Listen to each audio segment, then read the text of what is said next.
Esto es Doctores en Acción, un programa con los temas de salud que son de tu interés. Doctores en Acción. Expertos en diferentes especialidades nos dan su opinión médica sobre diversos padecimientos. Doctores en Acción. El lugar donde tu salud es nuestra prioridad. Presentado por Healthy Space.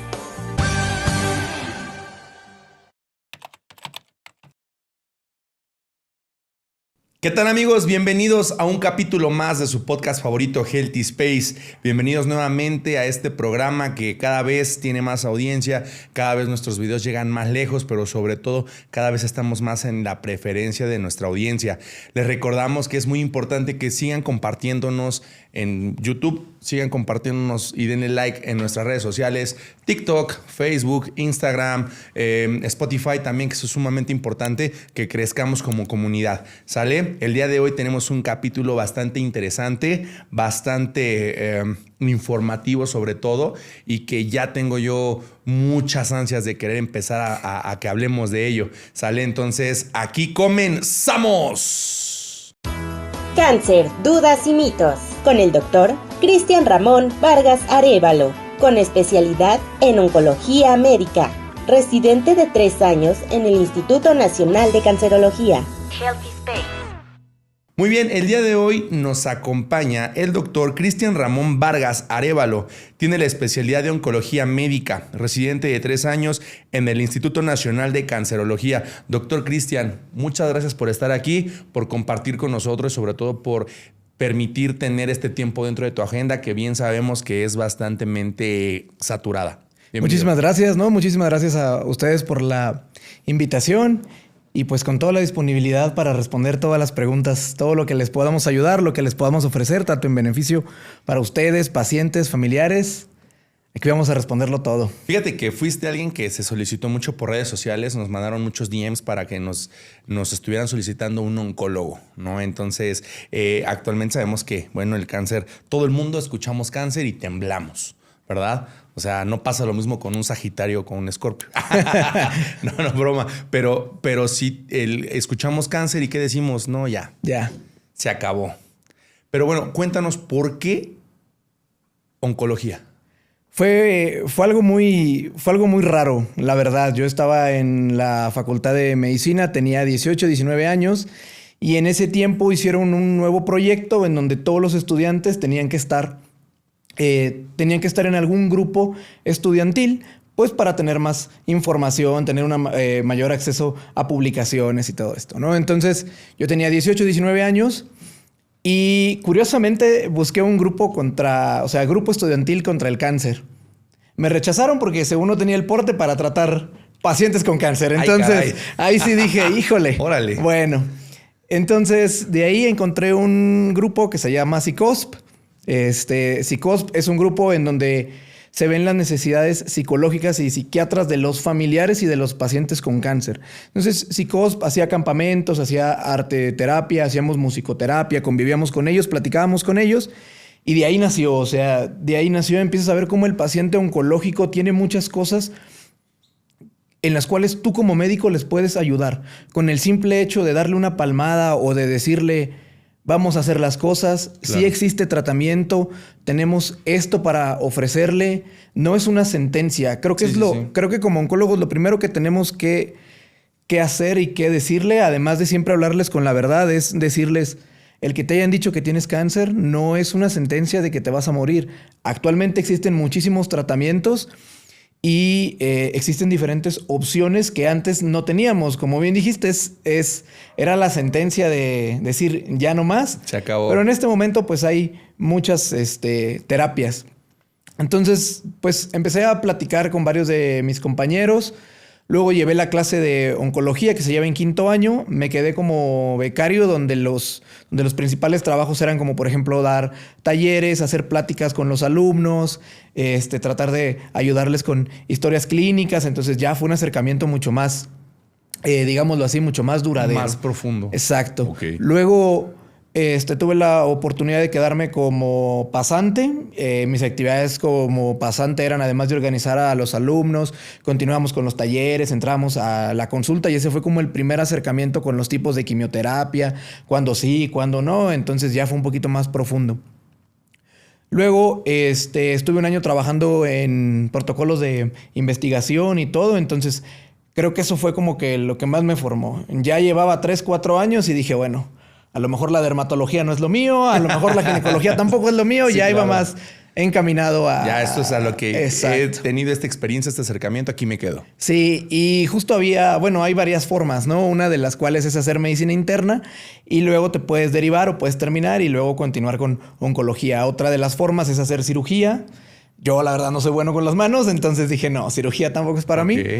Y otra de las formas por las que puedes hacer oncología o tratar pacientes oncológicos es hacer primero ginecología y luego haces una subespecialidad en ginecología oncológica. Yo ya estaba muy adentro con la medicina interna y todo, entonces dije, no, vámonos por aquí. Y pues así fue. Qué maravilla. Como bien lo mencionabas, ¿no? Tenemos ya esa situación como sociedad de entender que es cáncer, como dice, sentencia. Tu sentencia final. ¿Y por qué tal vez nos los ha vendido muchas películas, ¿no? Que vienen inspiradas a través de esa situación y cosas así, pero también hay muchos casos donde hay pacientes que tocan la campanita, ¿no? Porque ya la libraron y qué bueno, ¿no? Que en la actualidad exista tanta tecnología, tantos avances, tanta innovación dentro del mismo ámbito que permite que cada vez sea muchísimo mayor el hecho de que puedas salir avante del cáncer. Sí, cada vez hay muchas terapias nuevas, hay muchas terapias dirigidas. Si bien lo vamos a tocar ahorita más adelante, pero pues la quimioterapia se da como el primer tratamiento cuando no eres candidato a cirugía, o sea, a múltiples cosas. Pero las terapias dirigidas ahora disminuyen mucho los efectos adversos y ya no es lo que veías antes, donde tú veías a un paciente todo delgado, todo desnutrido, siempre con mucho vómito. Todo el vello. Sí, exacto. Claro, sí. Entonces, afortunadamente ya hay muchas nuevas innovaciones. Justo incluso quieren meter como robótica, incluso nanobots para radioterapia. De esto hablamos hace poquito. Tuve la oportunidad de ir a Brasil, de ir a un congreso de cabeza y cuello. Entonces, una de las moléculas que están tratando de meter para la radioterapia como un radiosensibilizador, o sea, para buscar una mayor respuesta, es justo esto, es tratar de meter como nanopartículas que tú dices, wow, o sea, ¿en qué momento vas a pensar que esto puede ayudar a un paciente? Más con las técnicas de ahora de inteligencia artificial, tiene tiempo. Maravilla. Había un proyecto que hizo un chico que es mexicano, la verdad no lo investigué tanto, pero era como un sostén para las mujeres que podía detectar pequeñas lesiones. Entonces, aquí es cuando dices, ¿qué tanto está avanzando la tecnología? Que las terapias ya son muy diferentes, los efectos son muy diferentes.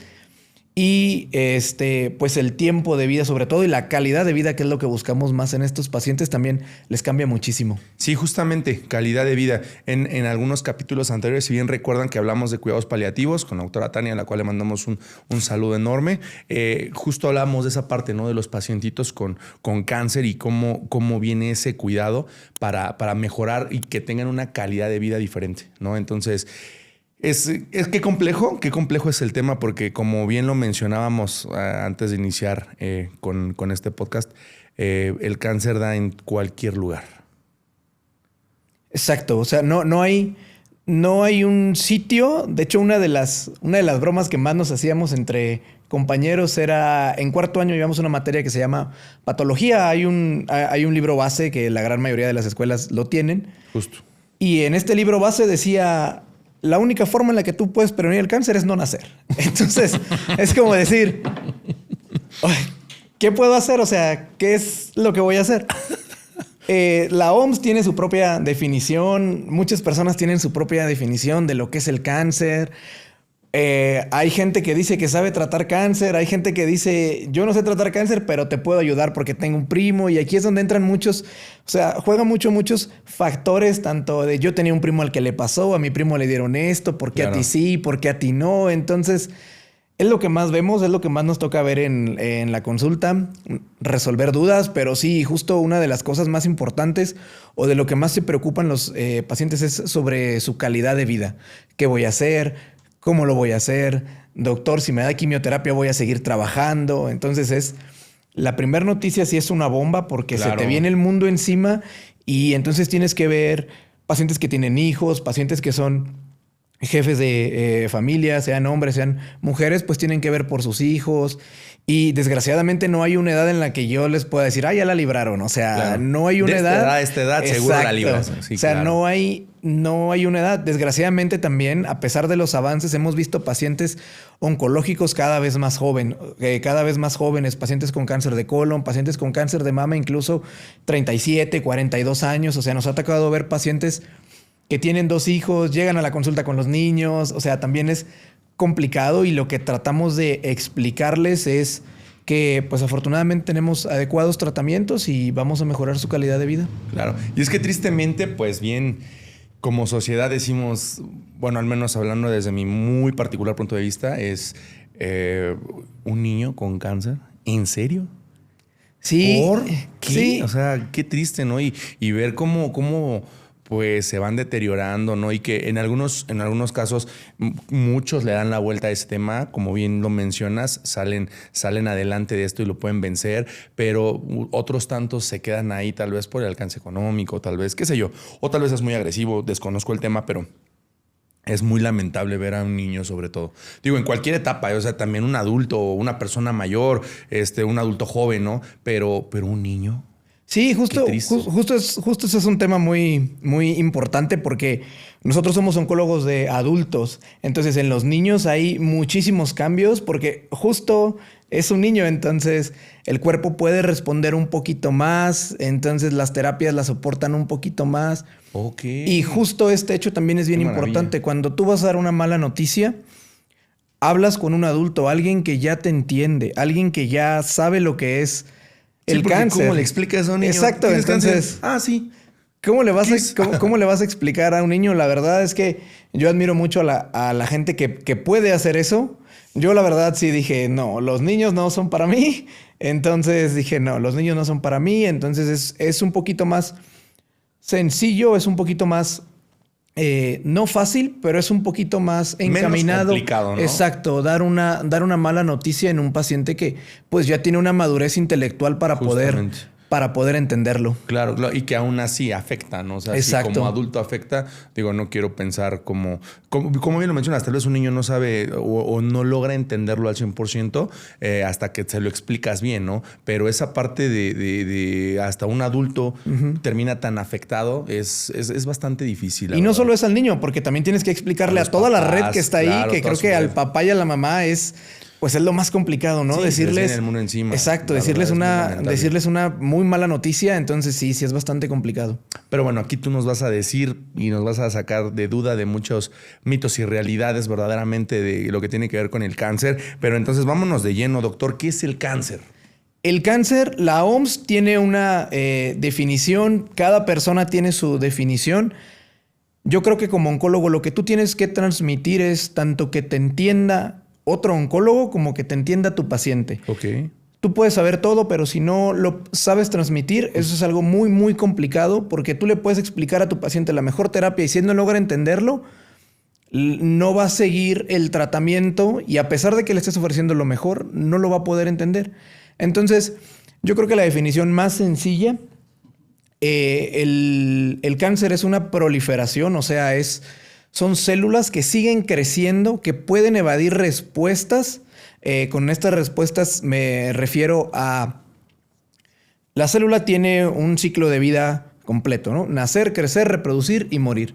Si alguna de estas fases falla, entonces la célula se puede inmortalizar. Entonces, justo el cáncer, existen diferentes vías, existen diferentes genes que pueden alterarse y esto hace que la célula se inmortalice. ¿Qué quiere decir esto? Que la célula no se muera y justo cuando la célula se está dividiendo, hereda esta capacidad a las células hijas. Entonces, las células hijas heredan la capacidad y esto forma una proliferación sostenida. Exacto. Además de esto, una de las definiciones con las que más nos conflictábamos era decir, el cáncer es una proliferación de células. Sí, también un grano es una proliferación de células. Sí, también otras cosas son una proliferación de células. Entonces, la gran diferencia es que además de ser una proliferación celular, tiene la capacidad de invadir otros tejidos, lo que nosotros conocemos como metástasis. Metástasis. Que es justamente del sitio primario de donde se origina el cáncer. Ajá. Y esto es bien importante. Existe un sitio primario de donde el cáncer se origina, sea mama, sea cervix, sea ovario, el sitio que ustedes gusten. Y tiene la capacidad de hacer metástasis. O sea, se puede ir de ese sitio primario hacia otras partes. Eso es metástasis. Exacto. Y esto cambia mucho el pronóstico, cambia mucho los tratamientos y cambia mucho la calidad de vida. No es lo mismo tener una metástasis en el pulmón o 2 o 3 a tener una sola en el hígado. Entonces, no es lo mismo un cáncer de pulmón que tiene metástasis a pulmón. No es lo mismo un cáncer de pulmón que tiene metástasis a sistema nervioso central que un cáncer de mama que solo tiene metástasis a hígado o a hueso. El pronóstico es totalmente diferente, la calidad de vida es totalmente diferente y el tipo de tratamiento que les vas a ofrecer es totalmente diferente. Creo que si pudiéramos entender el cáncer como una proliferación de células o una célula inmortal que sigue creciendo y esto lo hereda a sus hijas y que además puede hacer metástasis, creo que esa sería una de las definiciones más adecuadas para tratar de explicárselo a los pacientes. De hecho, una de las cosas que más me gusta utilizar es hacerles un dibujo y decirles, a ver, está así y de aquí se fue para acá y eso ya lo pueden entender. Claro, es más gráfico y es más comprensible. Exacto. Muchas veces una de las barreras con las que más nos enfrentamos es justo esa. O sea, te puedes enfrentar con un paciente que tenga un doctorado, que tenga una maestría, entonces tu léxico ya va más aunado a lo que tú le estás comentando. O sea, ya puede ser más técnico porque él ya tiene una educación. Pero la gran mayoría de nuestros pacientes no tienen eso. O sea, la gran mayoría de nuestros pacientes son de bajos recursos. Entonces tú tienes que darte las habilidades para poder decirle y que te entienda. Y justo una de las barreras más importantes, me ha tocado pacientes que han llevado un traductor porque la única lengua que hablan es el dialecto de su tierra. Entonces aquí es bien complicado. Complejo. El que tú le tengas que explicar. Si bien le estás explicando una enfermedad compleja, luego explicarle algo más complejo y luego trasladarlo a otro idioma es sumamente complejo. Qué difícil. Y más porque, como lo mencionas, ¿no? Que si te enfrentas con personas de escasos recursos y sobre todo personas que no hablan el idioma, es de lo triple de complicado poder hacer que comprendan lo que está pasando. Sí, justo. Entonces tú le tratas de explicar o le tratas de decir, le vamos a dar quimioterapia y luego le vamos a dar radioterapia. Entonces ya le diste... ¿Cuál es la diferencia? Exacto. Ya le diste el primer shock de decirle, usted tiene cáncer. ¿Qué es cáncer? Y luego, ¿cómo se quita? ¿Qué tengo que tomar, doctor? Y luego, ¿qué es lo que tengo que hacer? Entonces aquí es cuando tú le dices, la quimioterapia es esto. Si bien los nombres de la medicina siempre han sido una cosa bárbara. Oye, sí, qué tristeza. O sea... de la brimicina, ¿no? Sí, o sea, desde ahí ya tú tratándole de explicar y sí pasa, o sea, pasa mucho que te dicen los nombres diferentes y todo. O sea, todos los memes que vemos de que toro loco y cosas así, sí pasa. Sí. Entonces, el que tú le tratas de explicar a un paciente que solamente entiende el dialecto con el que viene también es bien complicado. Entonces, muchas veces tratamos de integrar algún tipo de traductor para que nos ayude. Generalmente son familiares. Entonces, tú le tratas de decir, la quimioterapia es esto, la radioterapia es esto, estos son los efectos adversos, tienes que venir cada cierto tiempo, te la van a poner así, vas a hacer esto, vas a hacer aquello, luego tienes que ir acá. Luego hay hospitales que son grandísimos, entonces... También, ¿no? Llegas y te pierdes, ¿no? Híjole. No todo se aplica en cierta zona. Sí. Afortunadamente me ha tocado trabajar en varios hospitales y hay hospitales que sí tienen un centro de infusión y ahí tienen todo. O sea, está el centro de infusión, ahí aplican quimioterapias, ahí mismo está la farmacia, cosas así, ¿no?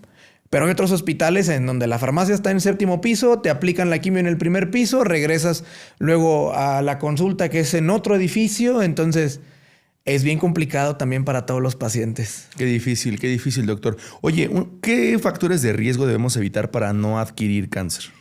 Es una pregunta bien frecuente. Si bien existen diferentes factores, definamos un factor de riesgo. Un factor de riesgo es una predisposición solamente. Claro. O sea, tú puedes tener todos los factores de riesgo y no darte cáncer. Tú puedes tener o no puedes tener ningún factor de riesgo y darte cáncer. Te da cáncer, claro. Exacto. Tenemos diferentes factores. Uno de los principales es el factor heredabilidad. Generalmente en la gran mayoría de los cánceres representa hasta un 15% nada más. Entonces, 85% de los cánceres nosotros los clasificamos como cánceres esporádicos y de estos tenemos diferentes... Esporádicos.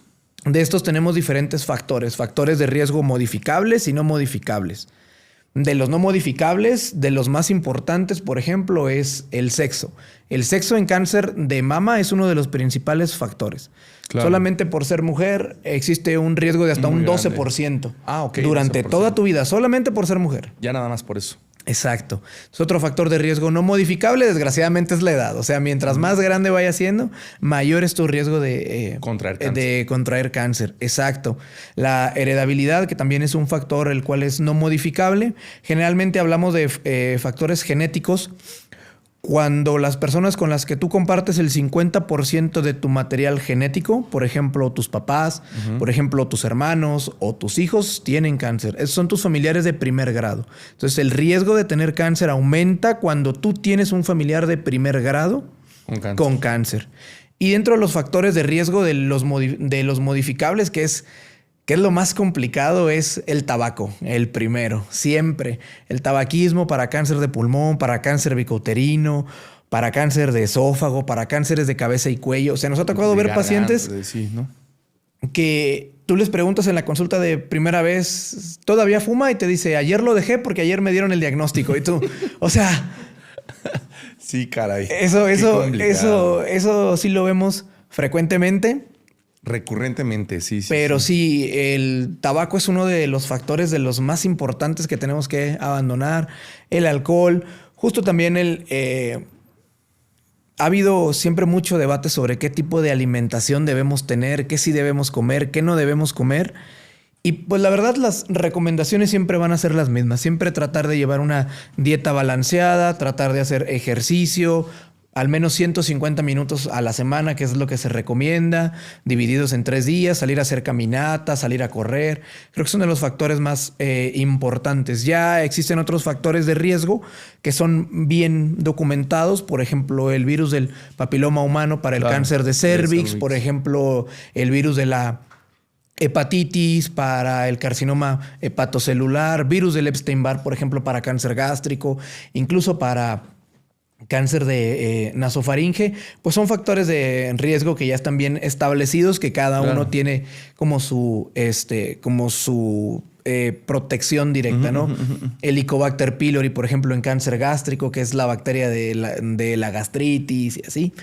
En cáncer de colon, por ejemplo, una de las cosas más importantes pues son las nitrosaminas, que viene dado a todos los ahumados, dado a una mala dieta. O sea, la dieta norteña. O sea, la dieta norteña de ahumados, carnes, salchichas, todo. Embutido, exacto. Todo eso, sí. Qué complicado. Y lo tenemos como tan dentro de nuestro día a día. Como bien dices, los norteños, pues sí, pero pues también aquí en la Ciudad de México se los digo porque yo soy del norte, entonces... Qué alarmante. Sí, entonces yo veía a varios de mis compañeros haciendo la carnita asada y todo. Entonces hacíamos la carnita, las salchichas. Pero una costumbre muy rara que todavía no logro entender es que ponen el queso blanco con todo y el paquete, y yo... Como por qué le ponen, o sea, lo dejan asando con todo y el paquete. Entonces yo dije, no, ese queso no va a ser para mí. Sí, ustedes no lo va a comer. coman todo lo que ustedes quieran. Exacto. Ok. Oye, y también de pronto que la bebida que trae tal color propicia cáncer, que el chicle que trae no sé qué componente también desarrolla cáncer. O sea, técnicamente la comida que tenemos tan a nuestro alcance, pues es propicia que puedas tenerlo. Sí, justo muchos de los químicos, muchos de diferentes que los compuestos, conservadores, que cosas de esas. Muchos de los compuestos que se utilizan, de la industria alimentaria, ahí es otro tema totalmente diferente. Pero, por ejemplo, no tenemos un conservador que nos diga te va a aumentar esto te va a aumentar el riesgo de cáncer. Okay. Hay justo alimentos que en todas las clases nos dicen la nuez de Betel. Yo jamás he visto una nuez de Betel en mi vida, entonces la verdad es que no sé cómo se vea, no sé a qué sepa. ¿Pero esa nuez de Betel propicia más? Exacto, hay diferentes cánceres que se han asociado al consumo de nuez de Betel. Es una nuez que se consume.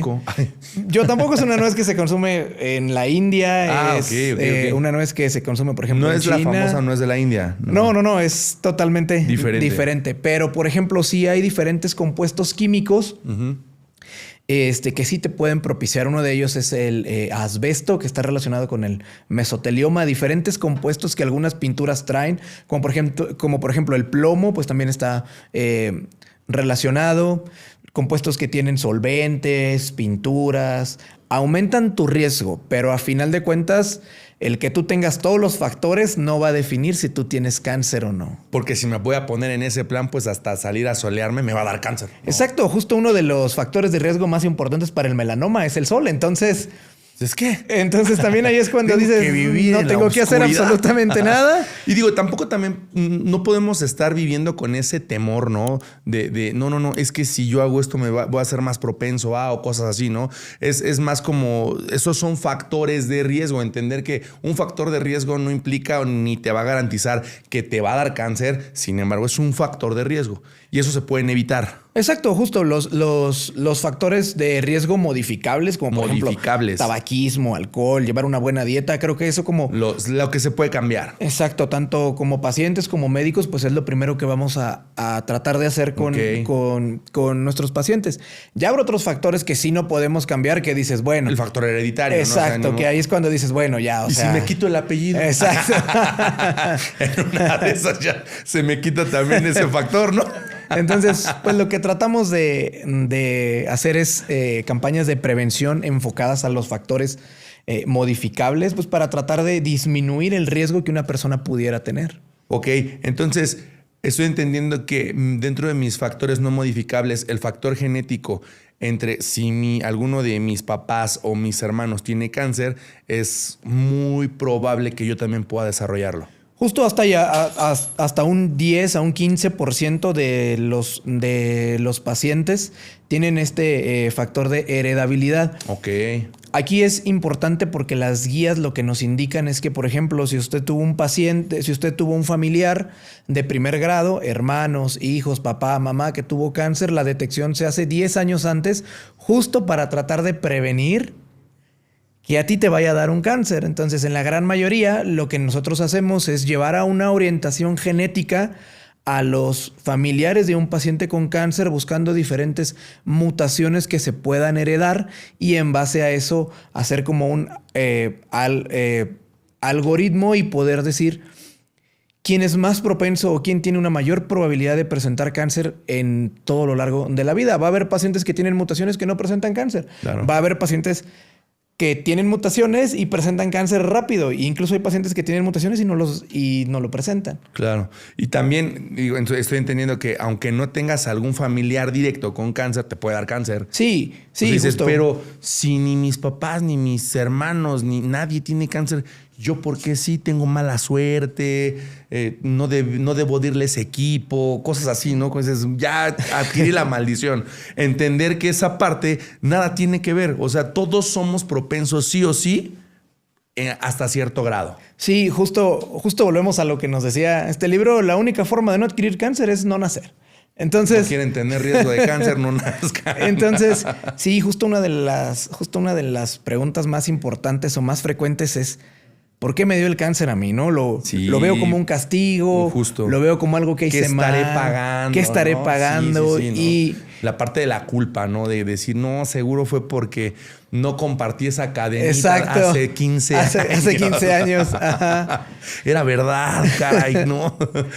Entonces, sí, justo una de las cosas que tratamos de hacer con nuestros pacientes es tratar de orientar y decirles que puede haber pacientes que tengan todos los factores de riesgo y no presentar cáncer. Claro, no presentarlo. O puede haber pacientes que no tengan ningún factor de riesgo y presentar cáncer. Esto es muy aleatorio. Obviamente, si tú tienes conductas de riesgo, pues tu probabilidad de adquirir cáncer en algún punto de la vida aumenta. Claro. Si tú tratas de evitar tabaco, alcohol, digo que tampoco es una sentencia. Ni tampoco te garantiza el hecho de que seas la persona más sana del mundo. Significa que no lo vas a padecer. tengo la experiencia de tener amigos, familiares cercanos al cáncer y que de pronto unos son, oye, pero es que él, bien deportista, bien saludable, comía súper bien, mucha agua, cero refresco, cero fiesta, cero alcohol, cero tabaco. ¿Por qué le dio?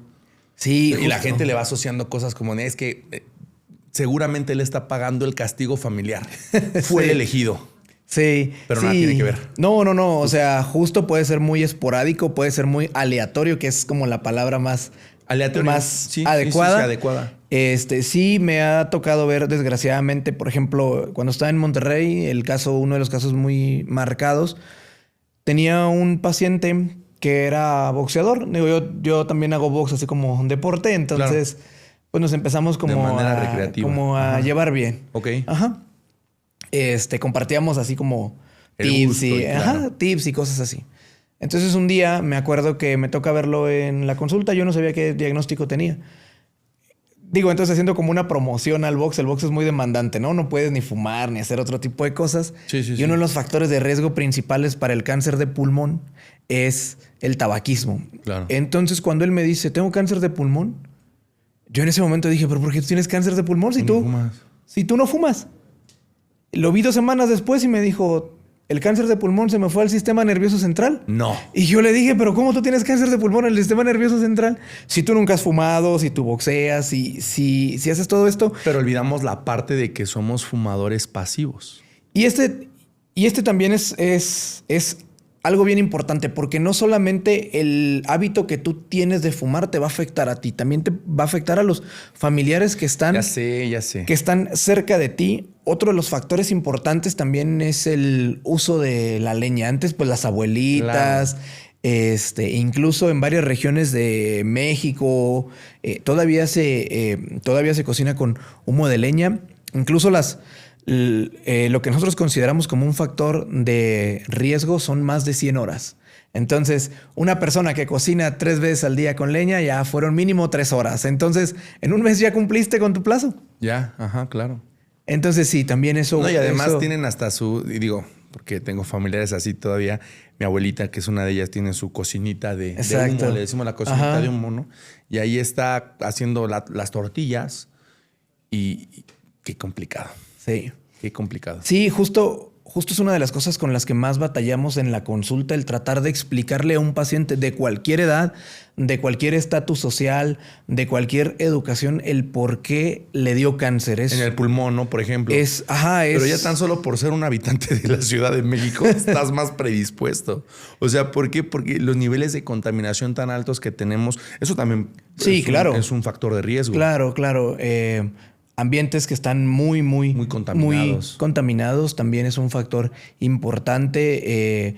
O, por ejemplo, en ciertas ciudades que se dedican a ciertos trabajos, la minería, por ejemplo. Claro. Digo, por ejemplo, yo soy del norte de México y en la región en donde yo nací se llama región carbonífera. Entonces, la base de la economía pues es el carbón, las minerías y todo esto. Entonces...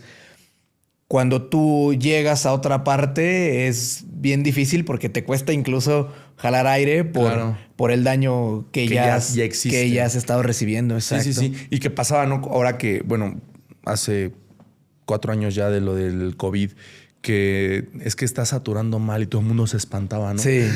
No, seguro tengo COVID. No, tranquilo, eres chilango. O sea, por eso ya saturas mal.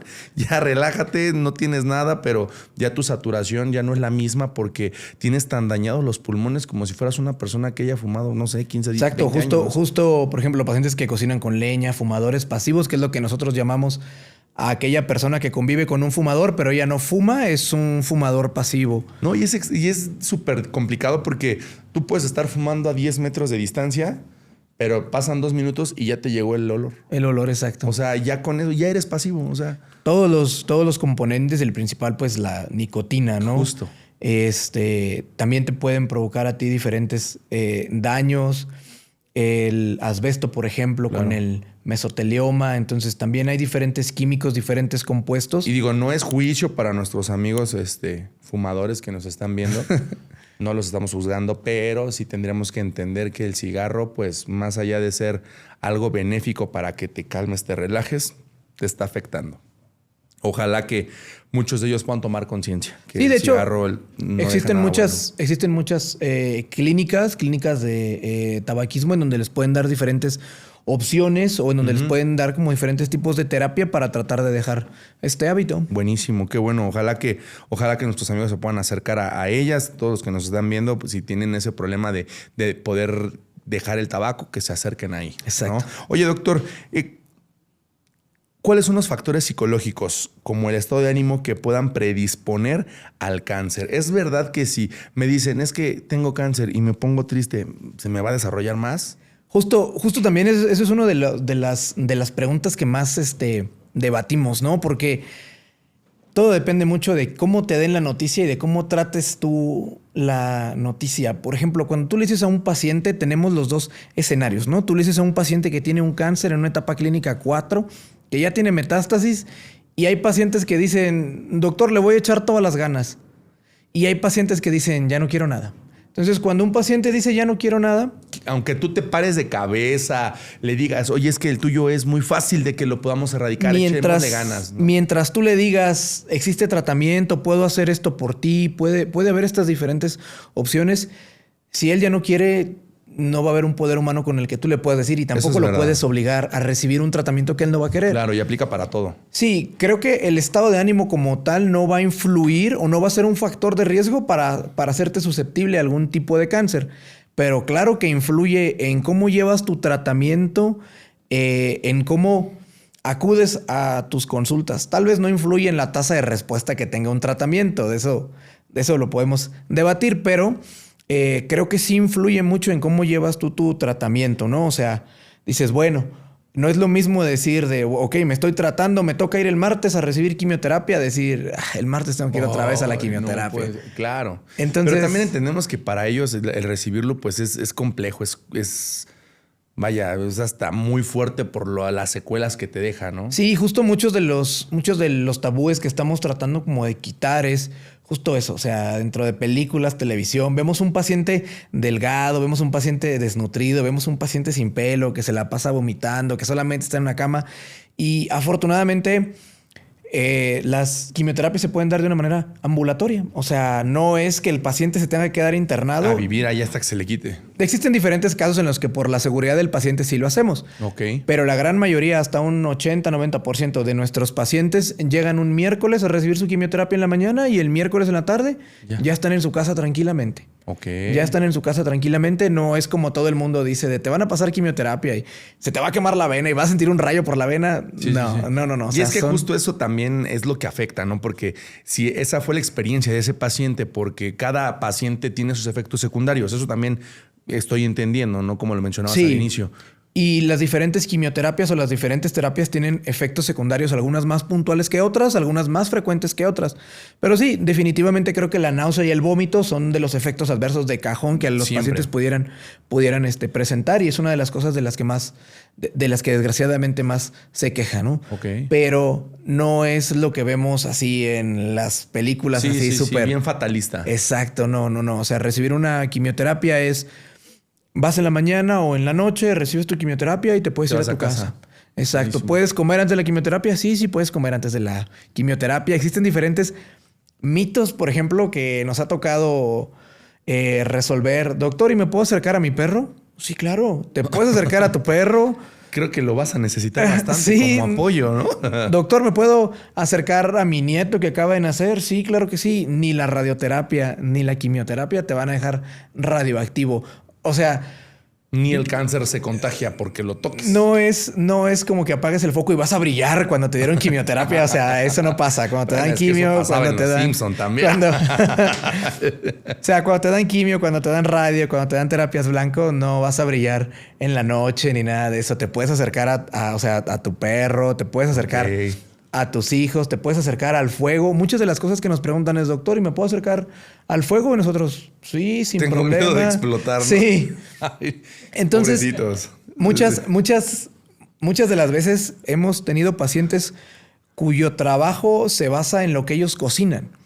Entonces, que tú le digas a un paciente que le vas a dar quimioterapia y si no le explicas que se puede acercar al fuego, ya, además de darle una mala noticia, ya le quitaste su fuente de ingresos. Justo. ya le quitaste también esperanza de que ya no me puedo acercar a la lumbre, ya no voy a hacer lo que me gusta. Entonces, creo que tratar de quitar todos estos mitos también está bastante... Justo por eso te invitamos aquí, para que salgamos de dudas con esas cuestiones. Doctor, ¿cuántas etapas tiene el cáncer? Esto varía. Generalmente la gran mayoría de los cánceres tienen 4 etapas. Hay cánceres, por ejemplo, el cáncer de testículo, que solo tiene 3 etapas. Pero nos vamos a enfocar en los que tienen 4 etapas, ¿no? Okay. En general, y lo que yo trato de explicarles a los pacientes es que las etapas clínicas 1 y 2 son etapas pequeñas, son etapas tempranas, ¿no? Son etapas que a lo mejor con una cirugía se pueden curar todavía. Cirugía y algún tratamiento adyuvante. Adyuvante es todo el tratamiento que se da después de una cirugía. Una etapa clínica 3 son aquellas etapas que ya presentan ganglios. Pueden ser tanto ganglios, digamos, los regionales. Y una etapa clínica 4, desgraciadamente, es aquella etapa en donde ya existen metástasis. O sea... ya se invadió otras zonas. Exacto. O sea, del sitio primario del cáncer avanzó, invadió otros órganos. Los más frecuentes siempre son hígado y pulmón. Incluso los huesos también es muy frecuente. Pero una de las cosas que siempre nos preguntan es, doctor, tengo un cáncer en una etapa 5 o en una etapa 6. Entonces, cuando llegan conmigo diciendo en una etapa 5 o en una etapa 6, es bien complicado porque algo de lo que les dijeron está mal. Sí, pues ni que fueras allí, ¿no? Entonces, sí, o sea, una etapa 5, una etapa 6 ya es bien, o sea, ya sabes que algo de lo que les comentaron de la información está mal. Y esto aboga mucho a que para tratar de detectar, por ejemplo, el cáncer de mama existe una escala que se llama BIRATS. El BIRATS lo numera del 0 al 6. Entonces, cuando tú le dices a un paciente que tiene un BIRATS 5... etapa 5 de cáncer. Él entiende que tiene una etapa 5 de cáncer o una etapa 6 de cáncer cuando esto no existe. Claro. Entonces, el BIRATS solamente es una escala que te dice qué porcentaje tiene una lesión de malignidad. Entonces... la primera, todavía no te digo que tienes cáncer, porque es algo bien importante. Para poder nosotros decir que tienes cáncer, necesitamos un resultado histopatológico, una biopsia. Biopsia, justo. Yo no te puedo decir, o estaría cayendo en una mala praxis. O que lo ves y dices, no. Parece. Parece cáncer. A ver. Sabe a cáncer, justo una de las... Por eso es la biopsia, ¿no? Justo una de las bromas que nos hacía uno de nuestros maestros era, a ver, si yo te digo que camina como pato, parece pato y tiene pico de pato, ¿qué me vas a decir? Y nosotros contestábamos, pues es un pato. Y si te digo que es un ornitorrinco, también justo, o sea, tiene pico de pato, camina como pato. Sí, y ahí es cuando caes justo en eso y dices, pues sí. Entonces... muchas veces llegan muchos pacientes con un reporte de un ultrasonido o de una mastografía donde dice que es un BIRATS 4, un BIRATS 5 y justo creen que ya tienen un cáncer en una etapa 4 o en una etapa 5. Entonces, a lo mejor es una lesión pequeña en la que le podemos dar quimioterapia, luego llevar a una cirugía y luego dar radioterapia o dar quimioterapia dependiendo de cada caso y ya lo mantenemos en un seguimiento. O sea, esto también lo podemos hacer. Y justo esta información es bien valiosa. Las campañas en octubre lo que tratamos de hacer es hacer mastografías y es tratar de hacer ultrasonidos. Es el mes del cáncer. Es el mes del cáncer de mama. Sí, prevención cáncer de mama. Entonces, que tengan un BIRATS 5 o un BIRATS 6 no quiere decir que tienen cáncer hasta que no tengamos un estudio confirmatorio. Claro, va a haber diferentes tipos de cánceres a los que no le puedes tomar una biopsia. Por ejemplo, no puedes biopsiar un ojo. Estamos totalmente de acuerdo. Aquí sí aplican otro tipo de criterios para poder decir que tú tienes cáncer.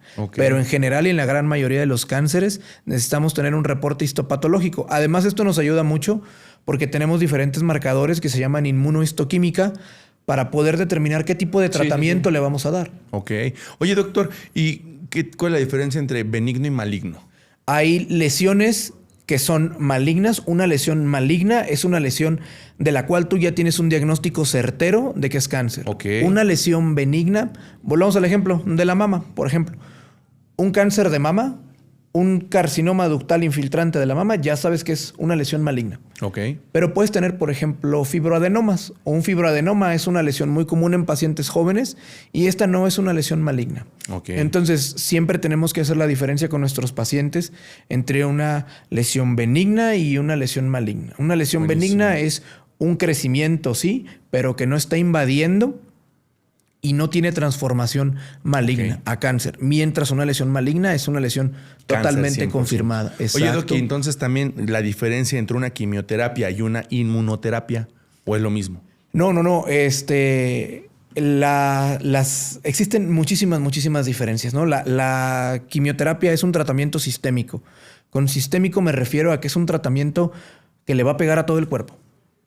Entonces, un tratamiento sistémico actúa de muchas formas. Nosotros tratamos, o la base de la quimioterapia es en lo que se llama ciclo celular, de lo cual ya es un tema totalmente diferente, pero la quimioterapia ataca las células que se reproducen. Okay. Justo por esto, las células que más se reproducen, las del cabello, las de la boca, son las primeras que se caen. Claro. Exacto. Entiendo ahora. Y la quimioterapia, al ser un tratamiento sistémico, tiene muchos efectos adversos: náusea, vómito, diarrea, fatiga, porque pues a final de cuentas es un tratamiento que está recibiendo todo el cuerpo. La inmunoterapia es tratar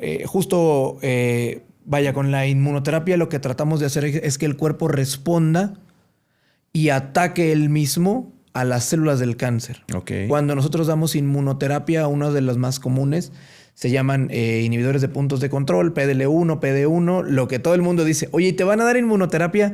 No todos los pacientes son candidatos a inmunoterapia. No todos los pacientes tienen el mismo beneficio con la inmunoterapia. Esto también es algo... Claro. Esto también es algo bien importante. Si bien la inmunoterapia es mejor tolerada y si bien la inmunoterapia tiene menos efectos adversos, si no eres candidato a darte inmunoterapia, desgraciadamente lo primero que te va a tocar va a ser quimioterapia. Y si en algún punto determinamos algún marcador que te haga candidato, se ofrece inmunoterapia.